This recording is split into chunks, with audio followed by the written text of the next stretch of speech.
Аюулгүй яах вэ хатагтай Робинсон? Би орой хүүхэд хараад өгч чадна. Би хүүхдэд хайртай. Тэд их хөвгчлөлтэй шүү. Та санаа зовох хэрэггүй дээ. Би маш их дуршлагтай. Бүр нялх хүүхдөө? Би чадах байхаа. Юу л хэцүү байв гэж тийм ээ? Хүн хүүхэд төрүүлэхийн тулд жирэмслэх ёстой. Төмсгөнд ялгарсан эр бизнес өндгөвчөнд боловсрсон өндгөн эстэй нийлж үр тогтсноор жирэмслэх боломжтой. Хэрэв үр тогтсон өндгөн эс уман хананд наалдвал жирэмслэлт эхэллээ гэсэн үг. Гэхдээ эр бэлгийн эс өндгөн эс хоёр яаж нийлдэг вэ? Хэд хэдэн боломж бий.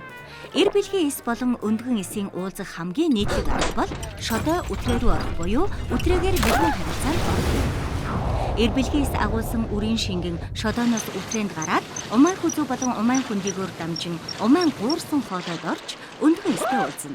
Хэрэв өндгөн эс эр бэлгийн эстэй нийлвэл умаа руу хамтдаа аялаж умаан хананд бэхлэгдэн жирэмслэлтийн үйл явц эхэлнэ. Зарим хүмүүс эмчийн тусламжтайгаар жирэмслэх тохиолдол байдаг ба үүнийг зохиомлоор үр тогтоох гин. Энэ үед эмч үрийн шингэнийг умаан хүндий эсвэл умаан хүзүүнд тарьж оруулдаг. Эр бэлгийн эс умаан гуурсан хоолоогоор дамжиж өндгөн эстэй нэгдэх ёстой. Үр тогтсон өндгөн эс умаан гуурсан хоолоогоор доошлосоор умаан хананд наалдаж жирэмслэх явц эхэлдэг. Эсвэл мэрэгжлийн эмч хүний биеэс гаднах орчинд тусгай лабораторид эр бэлгийн эс болон өндгөн эсийг нийлүүлж үр тогтсон өндгөн эсийг буцаагаад умаад шилжүүлэн суулгах аргач байдаг. Үүнийг 3 шилний аргаар үр шилжүүлэн суулгах гэнэ. Эдгээр аргуудын алиг нь ч сонгон жирэмсэлж болно.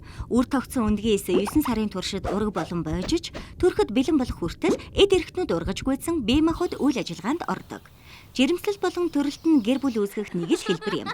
Зарим хүмүүс хүүхэд үрчилж авдаг бол зарим нь огт хүүхэдтэй болохгүй байх сонголт хийдэг. Бурхан минь ёстой аимшигтай байлаа. Нялх хүүхдүүд игдүүдээ өдөржин унтаад л байж байдаг гэж бодсон штэ. Хинт тэднийг ийм чанга дуутай гэж мэдхэвт. За тэр ч яг уу Amazing Org веб хуудасаар бидэн дээр зочлохоо битгий мартаарай. Мөн миний YouTube сувгаар аялаж өөр олон бичлэг үзэж болно шүү. Баяртай.